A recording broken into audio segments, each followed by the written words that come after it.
सुमेंद्र भाई, आप आज ने बहुत अच्छी जानकारी जो एक किसान भाई को होनी चाहिए वो यहाँ पे दी है। और मैं समझता हूँ कि सब जानकारी पूरी हमने पहले भी सुनी है और आज हम अच्छी तरह से समझने की इसको कोशिश करेंगे, प्रयास करेंगे। तो आज का दौर जो है, आज हम लोग देख रहे हैं जो, तो एक बहुत बड़ा रिवोल्यूशन, बहुत बड़ी क्रांति एग्रीकल्चर में होने वाली है। एक क्रांति हुई थी 1950 के बाद में, जिसे संबोधित किया गया था हरित क्रांति के नाम से, और वो क्रांति भी बहुत सही थी। वक्त के जब देखेंगे, मतलब वक्त की मांग थी, समय का डिमांड था कि वो रेवोल्यूशन आना चाहिए था। तब उसमें जैसे भी सुमेंद्र सर ने बहुत सारा डिस्कस किया, तब भी वो रिवोल्यूशन जो आया था तो हमारी पैदावार कम हो गई थी। हम लोग तब पारंपरिक जो खेती होती है, ट्रेडिशनल वे जो था हमारे पास में, उस तरह से की गई। और वहां पे जैसी लोगों की पॉपुलेशन बढ़ना शुरू हुई, लोगों की आबादी बढ़ी, तब जरूरत पड़ी कि अब कृषि का उत्पाद बढ़ाया जाए। और वो कृषि का उत्पाद बढ़ाने के लिए रासायनिक खादों को देना जरूरी था, और वहां से देने का सिलसिला शुरू हुआ। इसी दरमियान मेरा किसान भाई ये समझ नहीं पाया कि रासायनिक खाद को देना कितना है। मतलब तकरीबन आज के दौर में देखेंगे तो 1950 के बाद में 2025 तक मेरा किसान भाई आज भी समझ नहीं पाया कि खादों का इस्तेमाल कैसे करना है, कितना करना है, और कौन से न्यूट्रिएंट कब देने हैं। और ये मैंने मेरे पूरे 18 साल के करियर में, जो मैंने एग्रीकल्चर के लिए शुरू किया था, मुझे 18 साल से ज्यादा हो चुके हैं, और यहाँ मैंने देखा कि किसान को अभी भी वो सारी नॉलेज जो होनी चाहिए वो नहीं है।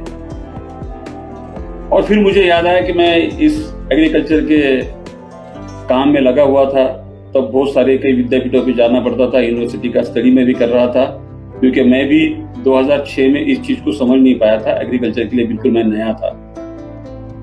तब मुझे एक यूनिवर्सिटी पता चली। वो यूनिवर्सिटी थी वर्चुअल यूनिवर्सिटी, जहां पे किसानों को नॉलेज दी जाएगी, उनकी आयु की मर्यादा नहीं होगी, उनकी आय, इनकम, या तो वो कितना कमाते हैं, कितना पैसा है, कितना उनके पास जमीन है, ये कोई क्राइटेरिया नहीं होता था। सिर्फ एक लक्ष्य था कि किसानों को वहां पे एक साक्षरता अभियान के जरिए, एक अवेयरनेस प्रोग्राम के जरिए एक किसान को प्रशिक्षित किया जाए। तब से मेरे दिमाग में एक बात थी कि किसान को प्रशिक्षण किस तरह से, कैसे, कब और कहाँ देना चाहिए। और यही मेरे एक ड्रीम प्रोजेक्ट की मैंने शुरुआत की 2022 में। और ये शुरू करते समय इसके साथ साथ में हमने एक टेक्नोलॉजी का जन्म हमारे साथ हुआ, और वो आपके साथ हमने साझा की ई-बायोटोरियम के प्लेटफॉर्म। सागर सर से हमारी बात हुई, एग्रीकल्चर का डिस्कशन हुआ, सागर सर का विजन मैंने देखा, सागर सर की किसानों के प्रति कुछ करने की जो इच्छा थी वो हमारे समझ में आ गई। और एक बड़ा, मतलब एक ऑर्गेनाइजेशन के साथ हमें जुड़ने का सौभाग्य प्राप्त हुआ। 15 जून 2024 में हम लोग ई-बायोटोरियम के साथ में टेराटेक के टेक्नोलॉजी को लेकर साथ में जुड़ गए। और इस दौर में, इस सफर में हमने 9 महीने कंप्लीट कर लिए। 9 महीने माने मतलब होता है कि हमारा एक रीबर्थ होने जा रहा है, और ये 9 महीने कंप्लीट हो जाएंगे, और या हो भी चुके हैं। और इसके बाद हम लोग नए ताकत से ये आने वाले सीजन में ई-बायोटोरियम के साथ में किसानों के सेवा में हम हाजिर है, हम बिल्कुल रेडी है। और अभी किस तरह से रेडी है, तो थोड़ा हम लोग समझते हैं आज के दौर में, कि थोड़ा एक समझने की कोशिश करेंगे कि टेक्नोलॉजी का जरूरत क्यों है। ये टेक्नोलॉजी तो क्या है मैं समझाऊंगा, लेकिन इसका रिक्वायरमेंट क्या है। ये टेक्नोलॉजी को हैंडओवर करने के लिए, हस्तांतरित करने के लिए आपकी और मेरी जरूरत किसान भाई को है। आज यहाँ पे आपका स्वागत है। Welcome to Teratech technology. ये वर्ल्ड लीडिंग टेक्नोलॉजी है।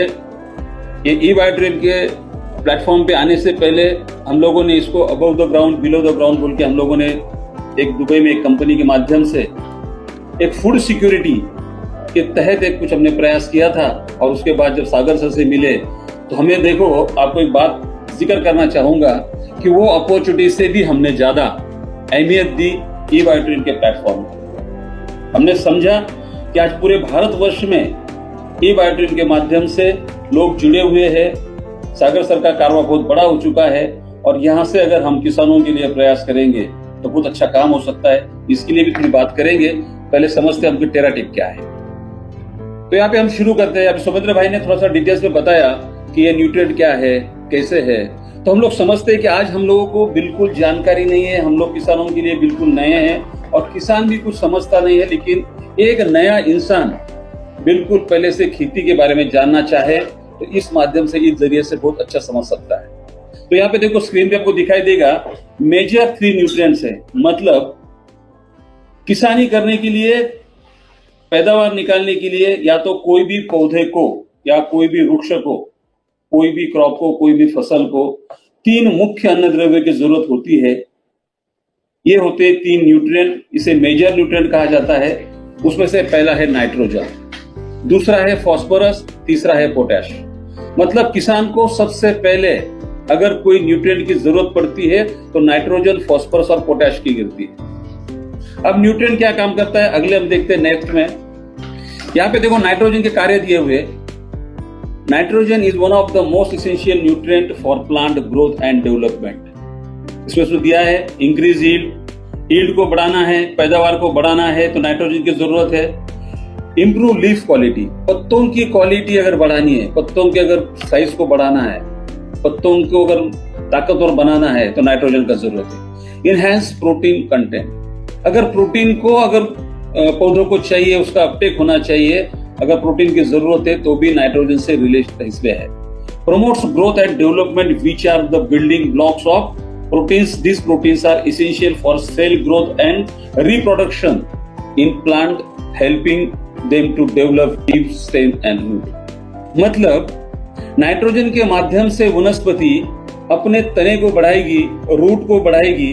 रूट और तना जब बढ़ेगा, डेवलप होगा तो अल्टीमेटली शाखाओं का विस्तार होगा और शाखाएं बढ़ेगी तो पत्ते भी ज्यादा बढ़ेंगे और पत्तों की चौड़ाई भी बढ़ेगी, पत्तों का ग्रोथ होना शुरू होगा। इसमें सबसे बड़ा सपोर्ट होता है नाइट्रोजन का, जिसे हम नत्र कहते हैं। फास्फोरस आ रहा है। ये फास्फोरस एक अहम रोल निभाता है वनस्पति के ग्रोथ के लिए। Phosphorus is vital nutrient for plant, playing a crucial role in various physical and biological process.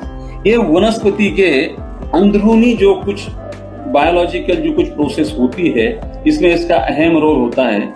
Promote root development, मतलब वापस देखोगे तो रूट के डेवलपमेंट के लिए भी फास्फोरस की जरूरत है। फ्लावरिंग और फ्रूट के लिए भी जरूरत है। अगर ट्रेस आता है, झाड़ में ट्रेस आता है, जैसे इंसान को ट्रेस होता है, ज्यादा काम होता है, एनवायरमेंट होता है, थकान होती है, एनर्जी लॉस होती है, तो उस पे वहां पे ट्रेस आता है। इस ट्रेस को रिलीज करने के लिए, रेजिस्ट करने के लिए भी फास्फोरस का रोल होता है। Encourage early plant growth, enhance energy transfer, improve photosynthesis, मतलब प्रकाश संश्लेषण की जो क्रिया, उस प्रक्रिया में प्रकाश संश्लेषण बहुत अहम रोल है। जो सूरज की रोशनी जब पत्तों पे गिरती है और उसमें जो क्रिया होती है उसे प्रकाश संश्लेषण कहते हैं, फोटोसिंथेसिस कहते हैं। इससे अन्न बनाने की प्रक्रिया, जिसे हम क्लोरोफिल कहते हैं, जिसे हम हरित द्रव्य कहते हैं, इसके जो भी क्रिया हो रही है उसके लिए भी फास्फोरस का रोल बहुत अहम है। और सबसे बड़ा है, ये प्लांट की मैच्योरिटी के काम में आता है। जब प्लांट मैच्योर होता है, जब फ्लावरिंग निकलना शुरू होती है, फलों को परिपक्वता आती है, इसकी प्री स्टेज फास्फोरस से ही लेने से ही ग्रहण करने से शुरू होती है। इसमें तीसरा आता है potash.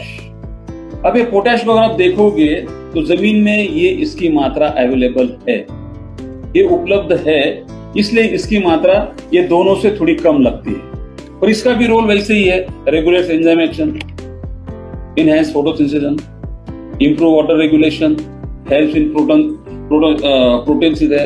Improve flowering and fruits, promotes stronger stem and roots, तने को बड़ा करना, स्ट्रॉन्ग करना, रूट्स को बढ़ाना, वापस इनके जो डिसीज आते हैं इसके रेजिस्टेंस को इंक्रीज करना, मतलब इम्यून सिस्टम से रिलेटेड जब भी काम आएगा इसमें ये तीसरे का रोल शुरू होगा।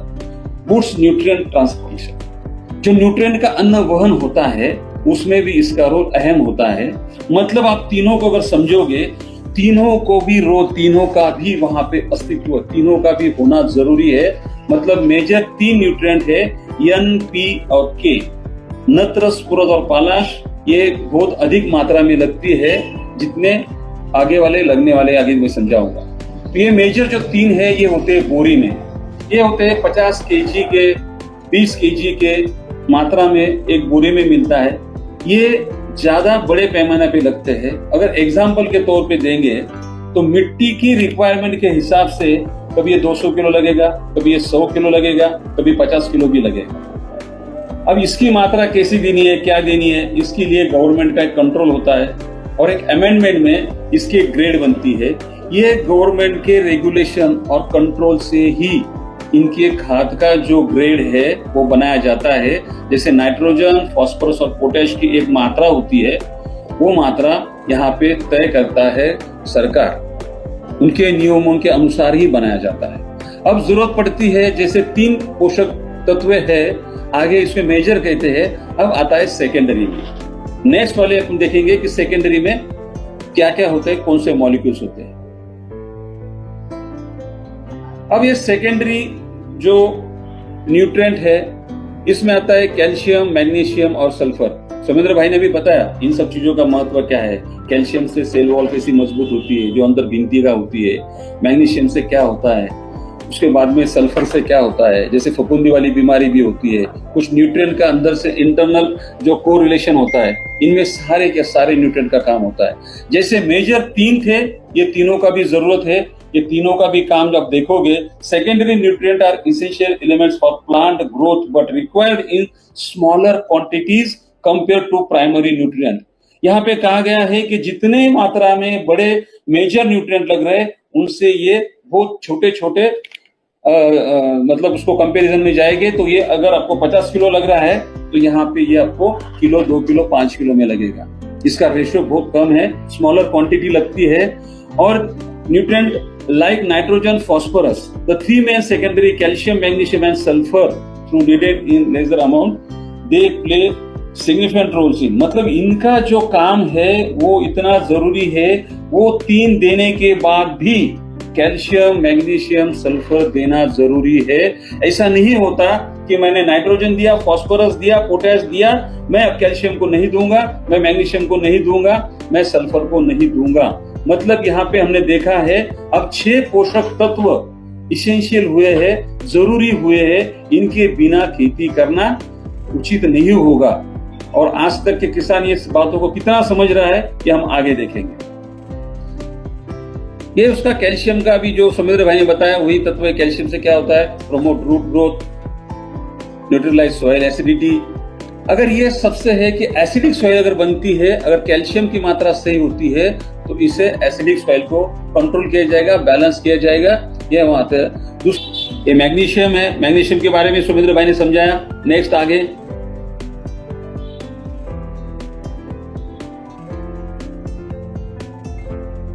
ये सल्फर के बारे में भी बात हुई। सर ने बताया कि जो जमीन में फफूंदी होती है, मतलब फंगस होता है, इसके भी कंट्रोल करता है। इन शॉर्ट ये स्टरलाइज करने का काम करता है। ये भी अच्छे से समझाया। अभी आता है माइक्रो न्यूट्रिएंट्स। अब ये आपने समझा, थोड़ा सा पीछे जाता हूं। मेजर 3 न्यूट्रिएंट्स जाने, दूसरे समझा आपने सेकेंडरी न्यूट्रिएंट, वो 3 थे, ये 3 थे, और अभी ये न्यूट्रिएंट आ गए। ये सब मिला के पूरे 16 तत्व, 16 पोषक तत्व जो है, न्यूट्रिएंट है, जो मॉलिक्यूल्स है, ये किसान भाई को जमीन में देना जरूरी है। इसमें आयरन आ गया, मैंगनीज आ गया, जिंक आ गया, कॉपर आ गया, बोरॉन आ गया, मोलिब्डेनम आ गया, निकेल आ गया, क्लोरीन आ गया। ये पोषक तत्व जो है, ये मैं आपको ये 3 और 3 6 और 8 है, इनके बारे में क्यों समझा रहा हूं, तो इनकी जरूरत मिट्टी में या पौधों को देना आवश्यक है।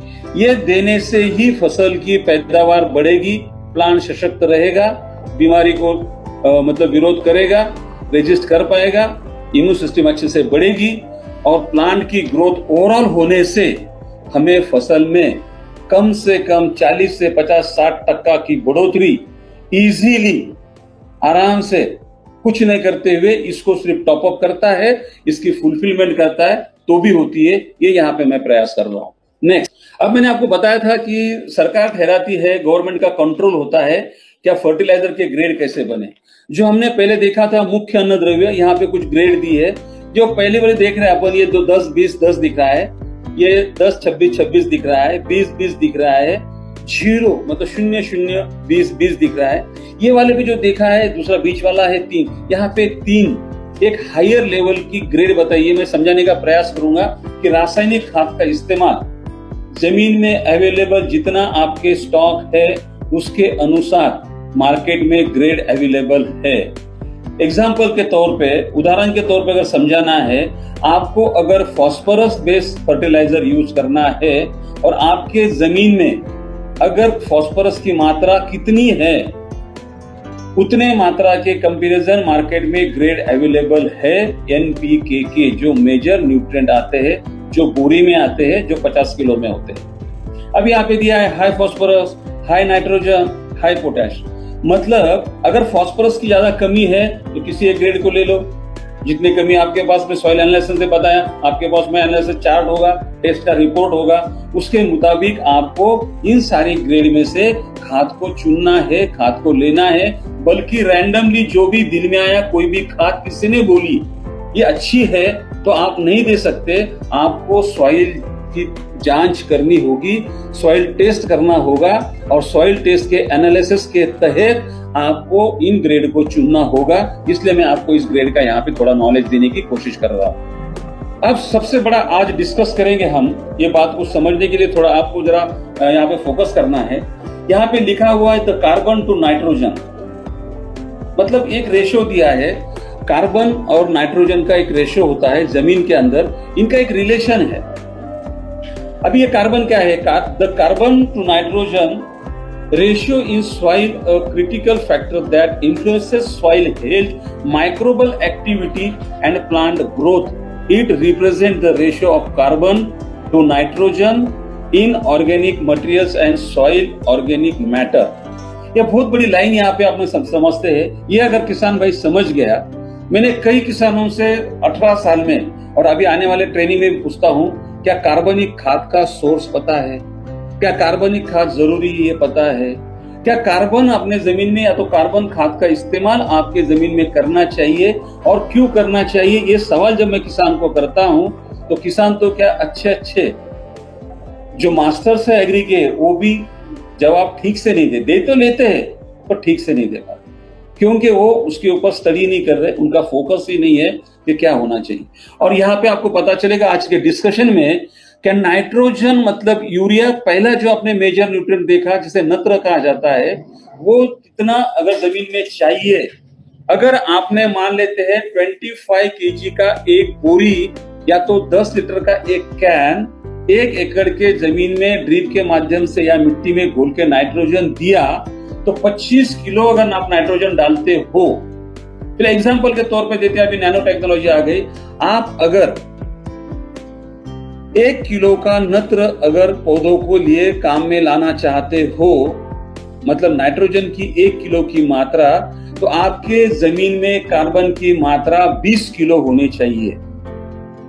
मतलब 20 भाग जब कार्बन जमीन में अवेलेबल रहेगा तो ही आपका दिया हुआ 1 भाग 20 किलो के माध्यम से 1 ही किलो नत्र का उपयोग जमीन पौधा कर पाएगी। ये होता है CN रेशियो। और ये CN रेशियो पता ही नहीं है कि हमारे जमीन में सेंद्रीय कर्ब कितना है, कार्बनिक खाद कैसे इस्तेमाल करनी है, कार्बनिक खाद कौन से मतलब कहां से और किस जरिए से हमें मिलने वाली है, इसका सोर्स क्या है, कभी भी किसान कोई भी डिस्कस नहीं कर रहा है। और इस माध्यम से मैं आपको एक चर्चा करना चाहूंगा कि जब किसान की हालत, अब जब किसान से आप भी मिलोगे तो किसान को ये जानकारी ही नहीं है, किसान को ये समझता ही नहीं है। इसलिए हम लोगों ने जूम के माध्यम से हो या फिजिकल ट्रेनिंग हो, किसानों के लिए एक अच्छा सा सिलेबस बनाया और उस सिलेबस की आज जो पीपीटी आपको दिखा रहा हूं, ये इस माध्यम से हम किसान को आसान तरीके से क्या करना चाहिए। हम किसान को साइंटिस्ट नहीं बनाना चाहते, पर एक अच्छा आर्टिस्ट जरूर बनाएंगे कि वो समझे और एक अच्छा कलाकार बने और जो भी चीजें उसको लग रही है, जो हमने टेराटेक में दी उसको समझे। यही मेरा यहाँ पे प्रयास है कि कार्बनिक खाद क्या है, क्योंकि आने वाले इस कार्बन खाद का, इस मेजर न्यूट्रिएंट का, सेकेंडरी न्यूट्रिएंट का और माइक्रो न्यूट्रिएंट का संबंध टेराटेक के बॉटल में अभी आने वाला आगे है। ये तो सारा उसका डिटेल्स में दिया है। मैं तो सोच रहा हूँ कि सबके पास पीपीटी हो जाए। Decomposition of organic matter, soil micro breakdown organic matter, releasing nutrient like nitrogen plants.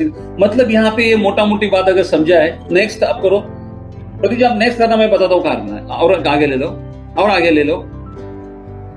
किसान से हम बोलते हैं कि आज का चैलेंज एग्री बिजनेस में क्या है, तो सबसे बड़ा मैंने इसलिए वापस किया कि सबसे पहली लाइन आप देखोगे आज के चैलेंजेस में आती है climate changing and environmental stress. ये सबसे बड़ी समस्या है। लेकिन किसान समस्या बोलता है पैसा नहीं है, दवाई कहाँ से खरीदी करूं, पानी नहीं है, बिजली नहीं है, मोटर नहीं है, मेरे पास ये नहीं है, लेबर नहीं है। ये चैलेंजेस नहीं है, ये तो एक उसका मैनेजमेंट का पार्ट है कि जो मैनेज कर नहीं पा रहा है। चैलेंजेस तो ये होती है कि जो कुदरत के साथ में आ गई, क्लाइमेट चेंजिंग, आप मौसम बदल रहा है। हर रोज के मौसम में आप देखते हो तो कड़ी धूप होती है, दिन में, रात में ठंडी होती है। सवेरे क्लाइमेट चेंज हो रहा है तो 4 घंटे से और चेंज हो रहा है। कभी बादल आ रहे हैं तो कभी कड़क धूप गिर रही है, तो रात में कभी कभी मौसम सर्द हो रहा है। ऐसे में अगर एक पौधे को, एक एग्जांपल आपको देता हूं, मैं हमेशा देता हूं कि आपका अभी आप रूम में बैठे हो, आपका टेम्परेचर अगर मैं -2 अगर -10 तक कर दूं तो आप तुरंत कंबल ले लोगे, स्वेटर पहन लोगे, कान में टोपी पहन के लोगे और उस वातावरण में ऐसा पर्यावरण आप लोगे कि जिससे आप मौसम में खुद को बचा पाएंगे। अगर उसी टाइम में मैं अगर आपके रूम का टेम्परेचर अगर 35-40 कर दूं तो जो स्वेटर, जो कंबल आपने निकाला है वो आप फेंक के दोगे। मतलब आपके क्लाइमेट के हिसाब से आप कपड़ा चेंज कर रहे हो, खुद को बदलाव कर रहे हो, खुद का एनवायरमेंट कंट्रोल कर रहे हो। पौधे को अगर ऐसा सडनली क्लाइमेटिक चेंजेस आते हैं तो पौधा क्या करता है? नेचुरली कुदरतन पौधों को खुद को चेंज करने में 6 घंटा लगता है, 6 आवर्स। अगर 1 बजे अगर उसने सोचा कि क्लाइमेट चेंज हुआ, मुझे चेंज करना है, खुद को बदलाव करना है, तो वो 6 बजे तक खुद को कंट्रोल नहीं कर पाता। उसको खुद को उस वातावरण में, पर्यावरण में खुद को सर्वाइव करने के लिए 6 घंटे लगते हैं। और आज यहाँ पे हर 2-3 घंटे में क्लाइमेट चेंज हो रहा है। मतलब इसी दरमियान उसको, उसके ऊपर एक ट्रेस आ रहा है जिसे एनवायरमेंटल ट्रेस कहा जाता है, जिसे क्लाइमेटिक चेंजिंग के जरिए से जो एनवायरमेंट चेंज हो रहा है और पौधों पे जो ट्रेस आ रहा है, उस ट्रेस से बचने के लिए किसान के पास में पौधों को देने के लिए सॉल्यूशन क्या है? तो सॉल्यूशन एक ही है, जो हमने 3 और बाद में 8 न्यूट्रिएंट देखे, मतलब मेजर न्यूट्रिएंट देखा, उसके बाद में सेकेंडरी न्यूट्रिएंट देखा और माइक्रो न्यूट्रिएंट देखा। इसे अगर बारी से सही वक्त पे, सही टाइमिंग में, सही मात्रा में किसान अगर इसको दे पाता है, रेगुलेट कर पाता है, तो इस क्लाइमेट चेंज और एनवायरमेंटल स्ट्रेस में वो पौधा खुद को बचा सकता है। ये हमने देखा है। और कुछ मैं वीडियो आपको दिखाऊंगा कि यहाँ से टेराटेक के माध्यम से ई-बायोट्रियम के हमारे सहयोगियों ने 70, 80% अगर कहने जाए तो 300% की ग्रोथ कंट्रोल और ट्रीटेड में ली है। ये तो अपना खुद का हमारा R&D फार्म भी कर रहा है, किसान लोग भी कर रहे हैं। ओनली केवल मात्र यहाँ पे न्यूट्रिएंट मैनेजमेंट अगर प्रॉपर कर पाता है, किस समय पे कौन सा प्रोडक्ट देना है, किस मात्रा में देना है, ये अगर किसान समझ लेता है, अगर वो देता है, तो यहाँ पे इस पे काम किया जाता है साइंटिफिकली। नेक्स्ट, अब यहाँ पे मैंने बताया कि आज की किसानों की जो स्थिति है, जो हम खाद देते हैं, उस खाद के देने को हम जो देते हैं उस चीज को इनपुट कहते हैं, और फार्म से जो फसल लेते हैं उसे हम लोग आउटपुट कहते हैं। अब इनपुट का आउटपुट का अगर रेशो आप देखोगे, 1960 के दरमियान का जो पहला कुछ 10 साल का कालावधि आप देखोगे, तो ईल्ड जो नीले कलर में दिया है, ये ईल्ड हायर लेवल पे था और फर्टिलाइजर की मात्रा कम थी। आगे क्या हुआ, फर्टिलाइजर बढ़ता गया, ईल्ड वही का वही रहा। आगे ईल्ड कम हुआ लेकिन फर्टिलाइजर का खर्चा बढ़ते गया। अब की स्थिति अगर देखोगे, आज की डेट में किसान का न्यूट्रिएंट का खर्चा अगर आप देखोगे, अगर आप रैंडमली कोई किसानों से टेलीफोन भी कर लो, अगर आपके कोई किसान मित्र है तो उनसे एक केस स्टडी आपका खुद का कर लो। आप उससे फोन करके पूछो आपके खेत में छिड़काव कितने लेते हैं, आप कितने खाद को इस्तेमाल करते हैं। वो कहेगा सबसे गांव में ज्यादा तो मैं छिड़काव करता हूं, मैं 8 से 10 ज्यादा स्प्रेइंग करता हूं, 10 मरतबा मैं पौधों पे फवारनी करता हूं।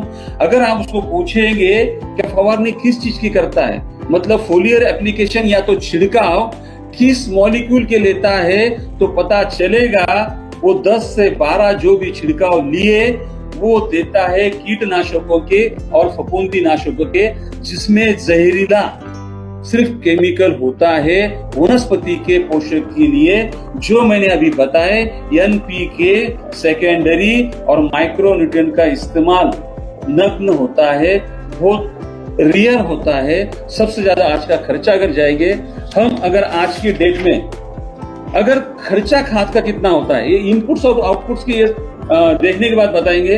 आज की डेट में केमिकल का एनपीके का खर्च आइडियल फार्मिंग और प्लॉट के लिए कम से कम अगर आप जाते हो तो आपको फर्टिलाइजर देना पड़ता है, यूरिया डीएपी वगैरह को देखेंगे 5,000 से 15,000 का खर्च होता है। छोटा क्रॉप साइकिल है 60 दिन का, कुछ है 3 महीने का, कुछ है 6 महीने का और कुछ क्रॉप है साल भर चलने के।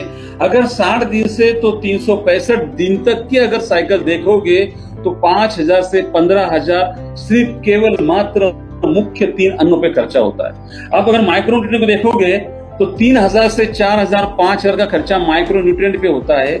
अगर आप ऑर्गेनिक मैन्योर जैविक खाद पे, प्राकृतिक खाद पे जाओगे तो 5,000 से 15,000 होता है।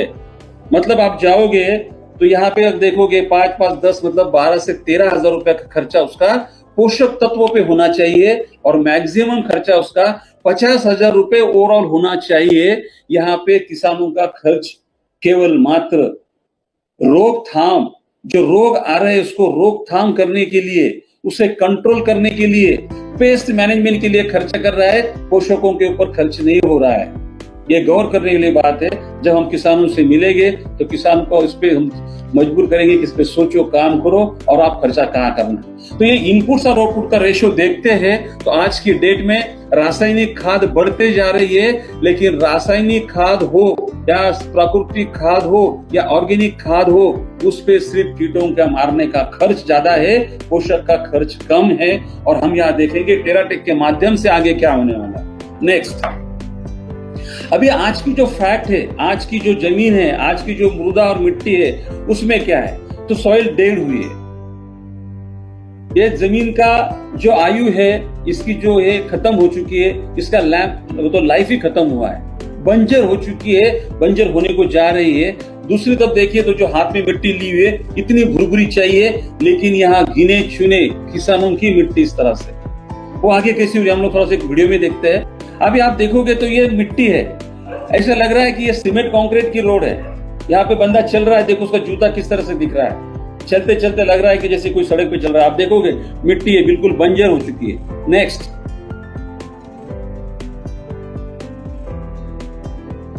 ये मैं हूं और ये मेरा जूता है और ये मेरे AITC की जमीन है, मिट्टी है। यहाँ पे देखो जूता अंदर जा रहा है, आधे से ज्यादा मेरा जूता मिट्टी में जा रहा है। नेक्स्ट, अब देखते हैं सोर्स ऑफ कार्बनिक खाद। कार्बन के खाद में क्या है, ग्रीन मैन्योर है, हम लोग सिखाते हैं ग्रीन मैन्योर कब लगाना है, कैसे लगाना है, उसमें क्या किया जाता है। कंपोस्ट फर्टिलाइजर है, किसानों ने कंपोस्ट फर्टिलाइजर यूज करना चाहिए। घर के पास जानवर होते हैं, अपना कूड़ा कचरा होता है, उससे कंपोस्ट बनाना है, ये भी किसानों को फ्री ऑफ कॉस्ट हम नॉलेज दे देंगे। एनिमल का वेस्ट है, बाइचर है, पीट है, एक क्रोम वाली कंपनियां है जो क्रोम बना रही है, इनका भी सोर्स है जो कार्बनिक खाद को जमीन में बढ़ाता है। और वहां पे ईद खादों की वजह से जमीन में क्या होता है वो भी हम लोग धीरे धीरे लोगों को सिखाते हैं। ये तो बहुत कम सस्ते में भी मिलता है। आगे लेना। नेक्स्ट,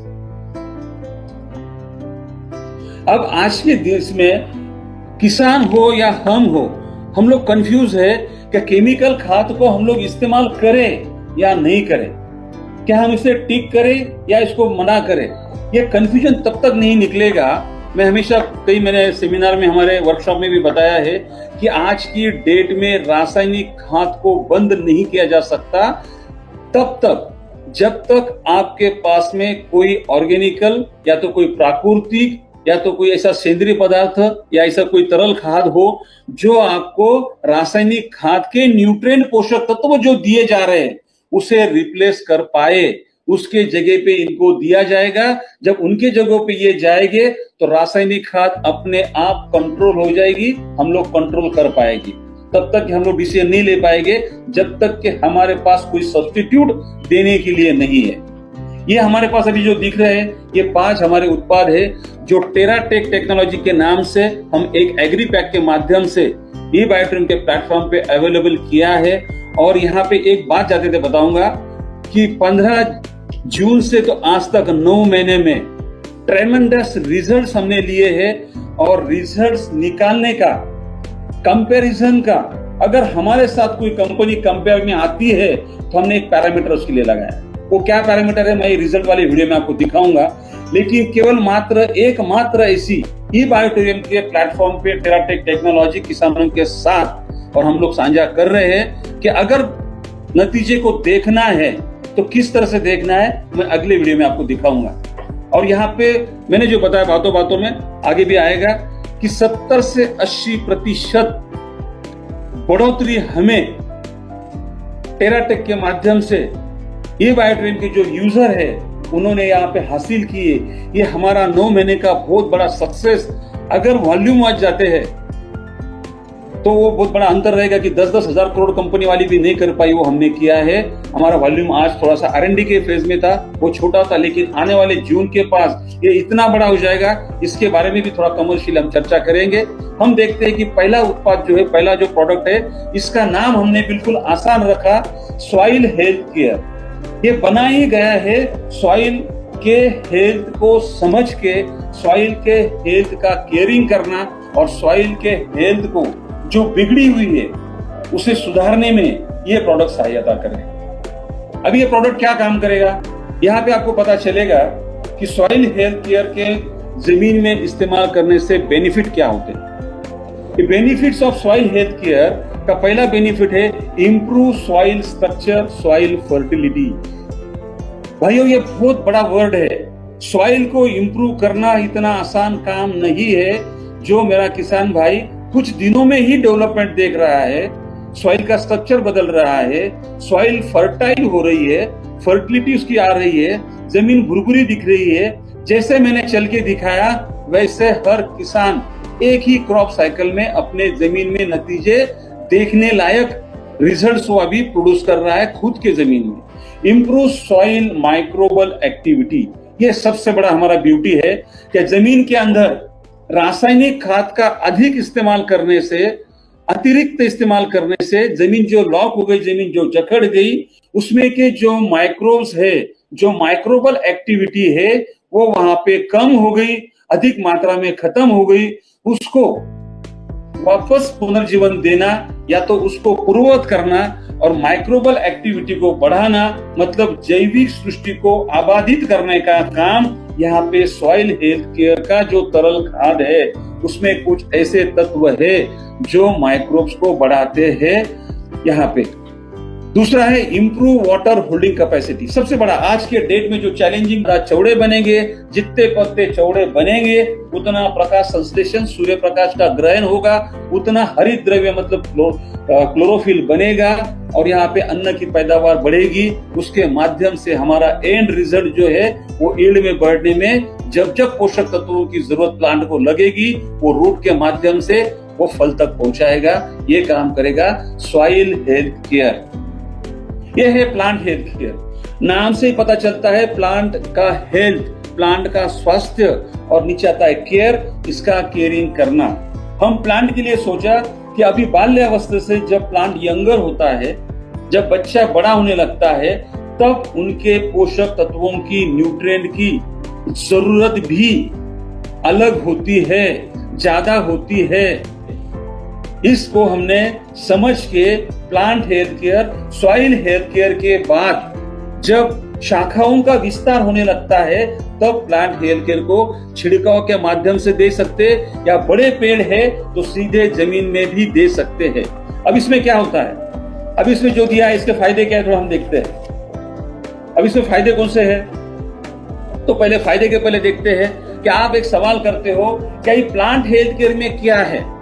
तो प्लांट हेल्थ केयर में जो हमने देखा था उन पोषक तत्वों को दिया है जो हमने अभी आपको देखा। क्या देखा इसमें? हमने देखा आयरन, हमने देखा कैल्शियम, हमने देखा मैग्नीशियम। तो यहाँ पे हमने zinc, ferrous, molybdenum, zinc, copper और एमिनो जैसे जो तत्व होते हैं, इन सारे तत्वों को छिड़काव के माध्यम से प्लांट को हमने देने का प्रयास यहाँ पे किया।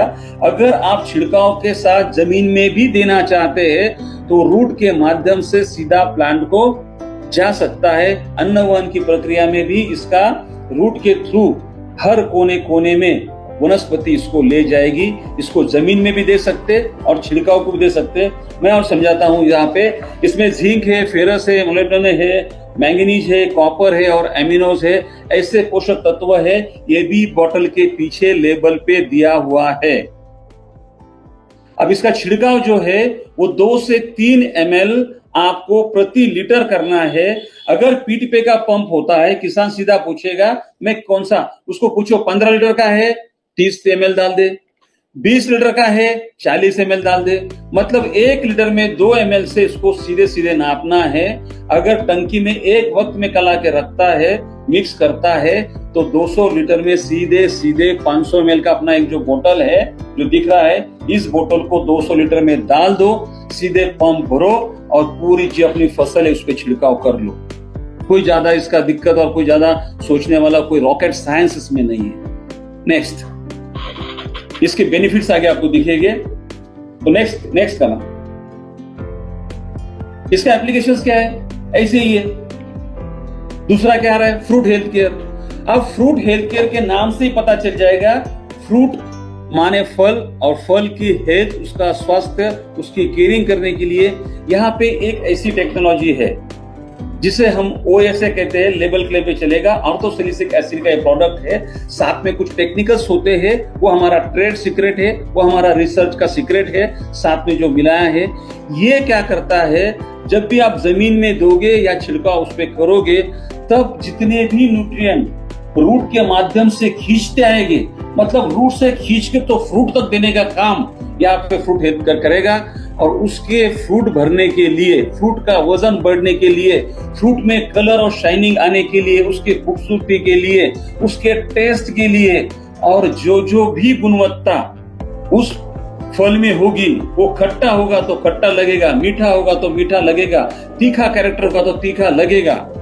मतलब जो भी जिन मॉलिक्यूल की जरूरत उसको होती है वो वहां से उठाने के लिए फ्रूट हेल्थ केयर आपको सहायता करेगा। मतलब यहाँ पे आपको सॉइल हेल्थ केयर उतना ही जरूरी है जितना प्लांट हेल्थ केयर है। जितना सॉइल हेल्थ केयर और प्लांट हेल्थ केयर जरूरी है उतना ही फ्रूट हेल्थ केयर है। इसलिए हमने आपको एक एग्री पैक के माध्यम से ये तीनों भी उत्पाद एक साथ एक बार किसान के हाथ में थमाने का प्रयास किया, ताकि किसान इसको ले, परचेस करे और इसको ठीक से इस्तेमाल करे, और इस्तेमाल करने के बाद जो उत्पाद बढ़ती है उसको देखे और आगे इसका प्रयोग अपने प्रैक्टिस के हिसाब से, अपने सॉइल के हिसाब से, अपने पौधों की जरूरत के हिसाब से करता रहे। ये किसान अपने आप प्रैक्टिस करता है। किसान की वो खूबी है, किसान वो बहुत बेखूबी वो काम करता आया है। उसका काम ही है कि किस कौन से उत्पाद को कब देखना। वो रोज पौधे को देखता है, उसे समझता है क्या ये पौधा क्या मांग रहा है। और सीधी भाषा में कहते हैं कि पौधा किसान से बात करता है। कैसे बात करता है? जब किसान का पौधा पीला पड़ता है तो बोलता है न्यूट्रिएंट की कौन सी कमतरता है। जब उसको कीड़ा खाता है तो समझता है उसको कौन सी दवा मारना चाहिए। किसान को सब समझता है, बस हमें समझाना है किसान को कि हम आपके पास में कीड़ा मारने की दवा लेके नहीं आए, आपके फफूंदी वाले जो डिसीज वाले जो बैक्टीरिया उनको मारने के लिए नहीं आए। हम आपको पोषक का काम करने आए, हम आपका प्रोडक्शन बढ़ाने के लिए आए। हम आपके पेस्ट मैनेजमेंट की जिम्मेदारी नहीं ले रहे, वो आप खुद को करना है। मैं आपको प्रोडक्ट दूंगा, 15 दिन नहीं मिलूंगा, 20 दिन नहीं मिलूंगा, रोज के रोज आपको देखना है कि आपके पास कौन सा बीमारी, कौन सा रोग पत्ते पे आया। उस तरह से आप जो मार्केट में बहुत बड़ी बड़ी कंपनियां हैं जो इन कीड़ा को मारने की दवा बना रही है, वो आपके प्रैक्टिस के हिसाब से, आपके कॉन्फिडेंस के हिसाब से आपको इस्तेमाल करनी है। ओके, सीधा सा है। अब आगे देखते हैं दूसरा जो हमने दिया है, चौथा उत्पाद हमने जो दिया है। नेक्स्ट, जिसको थोड़ा समझना जरूरी है, दैनिक नहीं और प्रोडक्ट हो। अच्छा, उसमें रहिए नहीं, अभी एक समझाता हूं मैं। यहाँ पे हमने आपके एग्री पैक में एक रीपेलेंट दिया है, उसका नाम है ई बायो रीपेलेंट। रीपेलेंट जो है ये बायोलॉजिकल प्रोडक्ट है। जैसे अदरक होती है, अदरक इंसान खाता है तो मरता है क्या? कुछ भी नहीं होता इंसान के लाइफ पे। लेकिन वही अदरक का थोड़ा सा एक्स्ट्रा अगर जो है, उसका जो अर्क है, वो अगर कीड़ा खा जावे, कीड़ा उसके संपर्क में आए तो कीड़ा मर जाता है। ये होता है बायोलॉजिकल कंट्रोल। जैसे लौंग का ऑयल होता है, हम लोग दांत में रखते हैं, दांत का कीड़ा मरता है, दांत दुखना बंद होता है, वहां का जो है, तो वो कीड़ा मरता है। क्या लौंग खाने से इंसान कभी मरा है क्या? यही ह्यूमंस के लिए ये कोई हानिकारक नहीं है, इंसान के लिए हानिकारक नहीं है, पर ये जो छोटे छोटे कीड़ा है इनके लिए हानिकारक होता है। ऐसे जो बायोलॉजिकल प्रोडक्ट को और हमारे लिए बिल्कुल मतलब जो सुरक्षित है, अन्न के नियम से, खाने के नियम से, हमारे प्रकृति के नियम से, ये जो सुरक्षित ऐसा उत्पाद हमारे लिए अच्छा है। कीड़ा को ये तो घातक है, उनके लिए मरने वाला है, उनको नष्ट करने वाला है। ये ई बायो रिपेलेंट अगर आप उसको इस्तेमाल करते हो तो इस्तेमाल करने से इनकी भूख कम हो जाती है, भूख कम होती है, पैरालाइज होते हैं, इनका मेंदू काम नहीं करता और बिना खाए पिए वो मर जाते हैं। इनकी प्रजनन क्षमता बंद होती है, दूसरे कीड़ा की पैदावार नहीं होती, अंडों को पैदा नहीं करते। इसे नेचुरली हम बायोलॉजिकल कंट्रोल कहते हैं। ये कंट्रोल होने के लिए सॉइल हेल्थ केयर और प्लांट हेल्थ केयर के बीच में जो पौधा बिल्कुल एक कोमल अवस्था में होता है, उसे केमिकल सह नहीं सकता है, उस अवस्था में हमने आपको 250 ml का एक बोतल दिया है। वो एक छिड़काव अगर आप करते हो 10 से 15 दिन पत्तों को रफ बनने से ताकतवर बनने तक के ये सहायता करेगा और केमिकल से आप दूर रख सकते हो। और अभी हमें जो डिमांड आ रही है उस डिमांड से बायो रिपेलेंट लोग 1-1, 2-2 लीटर की बोतल की डिमांड कर रहे हैं, क्योंकि बायो रिपेलेंट का नेचुरली कंट्रोल बहुत अच्छे से आ रहा है। क्योंकि कोई भी केमिकल का छिड़काव अगर कीड़ा मारने के लिए करते हो तो प्लांट पे ट्रेस आता है, ग्रोथ कुछ दिनों के लिए रुकता है। मेरे किसान मैंने देखा कि रिपेलेंट मारा, कंट्रोल तो आया झाड़ का, लेकिन जो मजबूती है वो रुका नहीं, वहां पे कोई साइड इफेक्ट नहीं आया। इसके लिए ये बायो रिपेलेंट को सागर सर के साथ हमारा बात चल रहा है, उसको हम अलग से अभी देने का प्रयास कर रहे हैं। ये इसलिए कह रहा हूं कि बहुत सारे फोन आते हैं, बायो रिपेलेंट को अलग से 1-1, 2-2 लीटर में दो। 5वां उत्पाद है ई बायो स्प्रेडो केयर। ये स्प्रेडो केयर जो है ये भी एक अहम रोल निभाता है। जब भी कोई आप छिड़काव करते हो तो उस छिड़काव के समय आपको एक ऐसा तरल खाद के साथ में लिक्विड चाहिए जो आपके दवा को, आपके पोषक तत्वों को ठीक से फैलाए, ठीक से पेनिट्रेट करे, ठीक से एक्टिव करे और वहां दवा की बचत करे। जो भी पानी का 1-1 ड्रॉप पत्तों पे फैल जाए और वो 1-1 ड्रॉप में 1-1 मॉलिक्यूल वनस्पति के काम आए, वनस्पति ठीक से एब्जॉर्ब कर पाए, जिसे हम कहते हैं पेनेट्रेशन। मतलब ऊपर से डाला तो सीधे पत्ता उसको खींच के अंदर नीचे ले गया और अन्नवहन की प्रक्रिया बहुत आसानी से शुरू हुई। अब यहाँ पे देखते हैं, हमने आसान भाषा में और आपको समझने के लिए, किसान को समझने के लिए यहाँ पे एक स्लाइड में दिखाया। जर्मिनेशन होने के बाद जैसा 4-5 पत्तों पे फसल आती है उसे हम बाल्यावस्था कहते हैं। और ये बाल्यावस्था में हमें सॉइल हेल्थ केयर का पत्तों पे छिड़काव करना है या रूट के पास देना है। इसकी मात्रा जो है 1 एकड़ के लिए 1 लीटर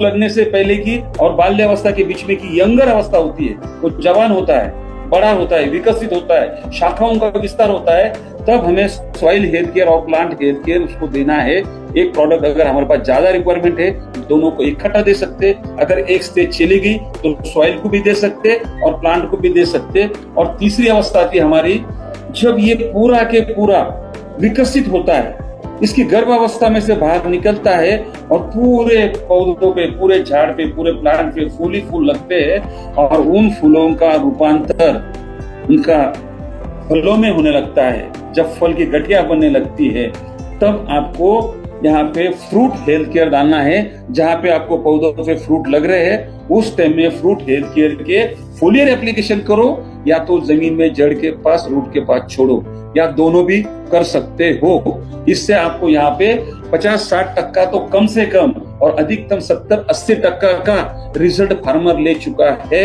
और साथ साथ में खुशी की बात यह है कि रासायनिक खाद का कंट्रोल बहुत अच्छे से किसान ने किया। लेकिन मैं ये सलाह यहाँ पे नहीं दूंगा, क्योंकि आपको पता ही नहीं है यूरिया कितनी देनी है, आपको पता ही नहीं है कौन सी ग्रेड देनी है, क्योंकि आप तो रैंडम प्रैक्टिस कर रहे हो, अंदाजन खेती कर रहे हो।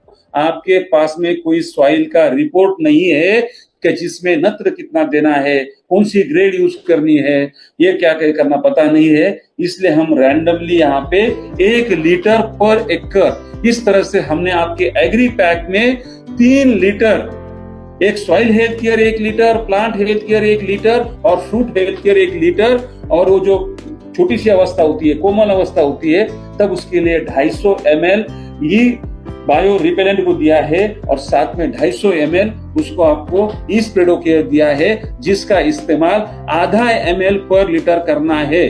बातों बातों में स्प्रेडोकेयर का इस्तेमाल कितना करना है हम भूल गए थे। तो आपको आधा ml मतलब 1 लीटर पानी में आधा देना है, 10 लीटर पानी में 5 देना है, 50 लीटर पानी में 25 ml देना है। इस तरह से इसको घोलना है, घोल के छिड़काव करो या मिट्टी में छोड़ो।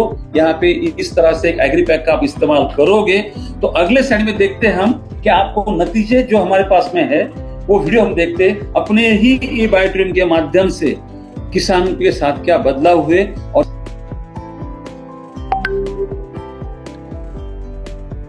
नमस्कार।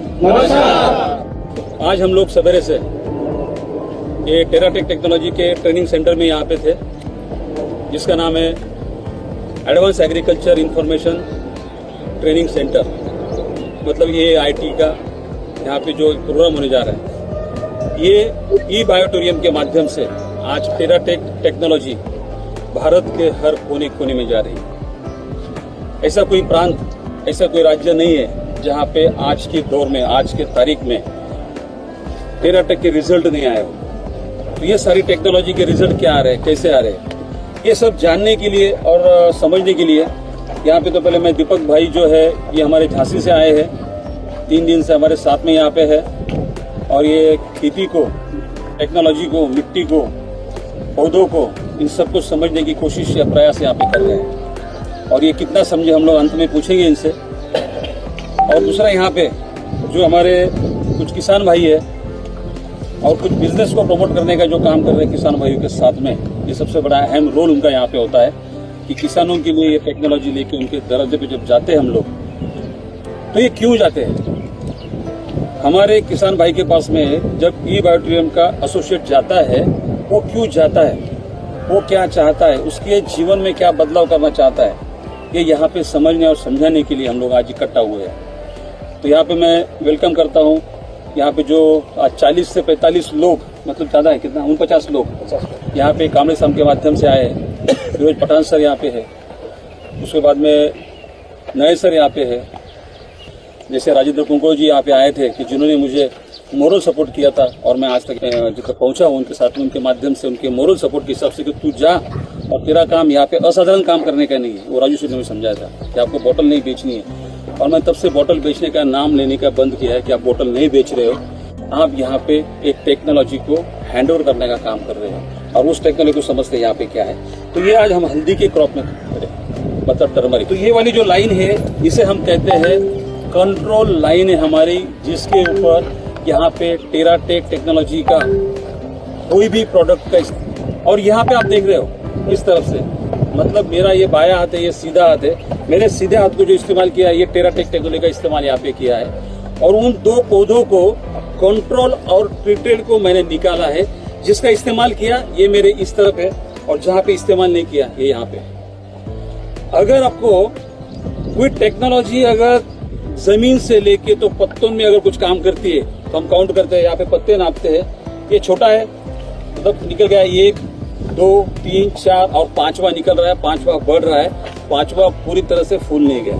अब यहाँ पे पत्तों को अगर काउंट करेंगे, पत्ते तो दूर की बात है, यहाँ पे शूट्स निकलना शुरू हो। आप देखोगे मैं अलग करता हूँ, ये एक मैंने किसी के हाथ में दिया था, एक रिस्पॉन्सिबिलिटी कहाँ है, छोटा छोटा, ये दूसरा और ये तीसरा, जब हम बात करते हैं फुटान की, हम बात करते हैं स्प्राउटिंग की, तो यहाँ पे नतीजे निकलते सर चौथा भी है हैं। और एक कहाँ वही भी देख होता रहा हूँ मैं, ये अपना है यहाँ पे एक अलग से निकला है। मतलब यहाँ पे 1 2 3, ये चौथा और ये पांचवा, इनके पत्ते तो इसके बराबर से है। मतलब टेक्नोलॉजी तो छोटा जो निकलता है बाद में वहां ही खत्म हो जाती है। अब ये तो बोनस है, ये 1 2 3 4 5 और ये छठा निकल रहा है। जो सबसे छोटा है उसके 6 पत्ते हैं, जो सबसे बड़ा है उसके 5 पत्ते हैं। ये है अंतर टेक्नोलॉजी का और टेराटेक का। यहाँ पे देखते हैं 1 2 3 4 5 6, ये 7 हुआ, ये 8 हुआ, ये 9 हुआ, ये 10 हुआ, ये 11, ये 12 13। हाँ, तो अभी चलो मैं वीडियो को रोकते हैं यहाँ पे। कुछ मैं दिखाता हूँ, शायद हो सकता है कि थोड़ा वीडियो हेवी भी है, इसका कुछ प्रॉब्लम है। हम यहाँ समझाने का प्रयास किया यहाँ पे इस ट्रेनिंग में कि जहाँ पे ट्रीटमेंट दिया है वहां पे पत्तों की संख्या कितनी बड़ी है। रूट जो गया 17-18 इंच तक गया है। यहाँ पे पीढ़ी थी कि हम ऐसा एक बैरियर डालेंगे, कोई भी अपनी टेक्नोलॉजी अगर किसान भाई से साझा करना चाहता है, बातों का बताना चाहता है, टेक्नोलॉजी को समझाना चाहता है, तो ये पहला बैरियर रहेगा कि यहाँ पे उनको फुटान की गिनती करानी पड़ेगी। रूट जोन कितना बड़ा है, यहाँ पे स्कील किसके पास स्कील पट्टी है, हम लोग तो साथ में कैरी ही करते हैं, क्योंकि हमको ये बैरियर डालना है कि अगर नतीजे आते हैं तो उसको नापने की हैसियत अपनी चाहिए। तो अगर अपन नापते हैं, यहाँ पे देखते हैं, तो यहाँ पे देखो इस नीचे वाली छोर पकड़ते हैं, यहाँ पे इसको पकड़े, नीचे नहीं पकड़ना बस। हाँ, और यहाँ से लोगे तो आप देखोगे ये पूरा 12, हाँ छोड़ दो, 12 इंच का है। और यहाँ पे हमने जो नीचे जमीन छुटी थी उसको भी निकालने की कोशिश की। यहाँ पे मैं अगर दिखाऊं, ये जो निकालते समय टूट गया, जमीन में रहा, ये भी आप समझोगे ये यहाँ तक जा सकता था। मतलब अगर जाओगे वो भी टूटा हुआ, क्या टूटा ये भी टूटा हुआ है। तो यहाँ पे ये जो रूट जोन है, ये जो बड़ा है, ये कितना बता रहा है, ये 2 फुट तक के नीचे, मैंने अगर कोशिश करोगे निकालने की, 2 फुट तक फैला है। और अगर कंपैरिजन में जाते हो तो यहाँ पे जो व्हाइट रूट्स होते हैं, जो हमने अंदर ट्रेनिंग में समझा कि ये सब ट्रांसपोर्टिंग का काम करते हैं। अन्न वहन की जो प्रक्रिया होती है, ये इन्हीं रूट के माध्यम से ही सब हर कोने कोने में न्यूट्रिएंट जाते हैं। ये कौन ले जाता है? अभी बोलो यहाँ पे ज्यादा जाएगा कि यहाँ पे ज्यादा जाएगा? तो टेक्नोलॉजी का होना जरूरी है या नहीं है? जरूरी है। कितने लोग कहते हैं कि ये टेराटेक टेक्नोलॉजी जरूरी है, हाथ ऊपर करना है। तो आप यहाँ पे अपील करते हो कि ये टेक्नोलॉजी यहाँ पे जरूरी है। यहाँ पे एग्रीकल्चर का पोटेंशियल कितना है? अगर आप सीधा मोटा मोटा अगर मैं बात करूं, सीधे सीधे अगर बात करूं, ई बायोटोरियम का नेटवर्क हिंदुस्तान के कोने कोने में पहुंचा है। मैंने देखा है, मुझे कॉल आ रहे हैं, मैं देख रहा हूं, मैं समझ रहा हूं। हमने रिजल्ट निकाले, वेस्ट बंगाल हम लोग गए, चंडीगढ़ हम लोग गए, हम लोगों ने गुजरात में देखा। ये सब जहाँ पे हमने देखा, तो आज की दौर में किसान खेती करता है अपने विलेज में, अपने गांव खेड़े में खेती कर रहा है। और ऐसे विलेजेस अगर पूरे हिंदुस्तान में देखोगे तो 6,40,932, 6,40,932 विलेजेस पूरे हिंदुस्तान में है। और आज विलेजेस के ग्राम के हिसाब से, अगर सरकारी आंकड़ों के हिसाब से 700 एकड़ से तो 1,000 एकड़ तक के एक गांव में खेती होती है। राजस्थान अगर आप कुछ छोड़ोगे तो वहां पे 40 से 50% खेती की जाती है, वो थोड़ा सा वॉल्यूम कम करेंगे।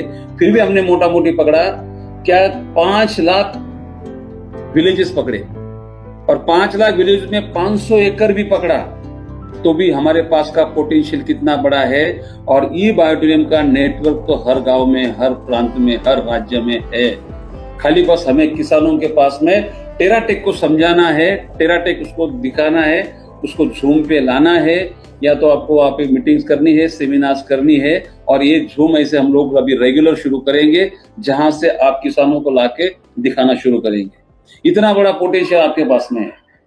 मैंने सागर से हम लोग सीधी बात कर रहे हैं, तो ये पोटेंशियल हजारों करोड़ का है।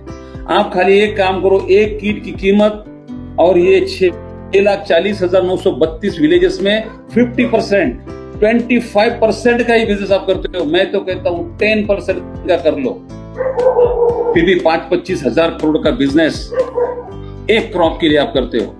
साल में 3 क्रॉप होती है, 3 गुना कर सकते हो। इतना बड़ा पोटेंशियल एग्रीकल्चर का आपके हाथ में ये बायोटेरियम दे चुका है। अब उसको आपको लेके आपके लाइफ के साथ आपका लाइफस्टाइल, आपका इनकम कैसे करना है, ये एग्रीकल्चर का सोर्स आपको अभी सागर सर ने दिया। मैं तहे दिल से सागर सर का बहुत धन्यवाद करता हूं कि सागर सर की विजन एग्री को लेके इतनी बढ़िया है और यहाँ से आगे सर का हमारा जो बातचीत चल रहा है एग्रीकल्चर के लिए बहुत बढ़िया से स्ट्रैटेजी सर बना रहे हैं। तो यहाँ तक कि मैं आज का जो दिन था ये जूम में इतनी जानकारी मेरे लिए मैं समझ रहा हूँ आज काफी अच्छा हेल्दी डिस्कशन हुआ।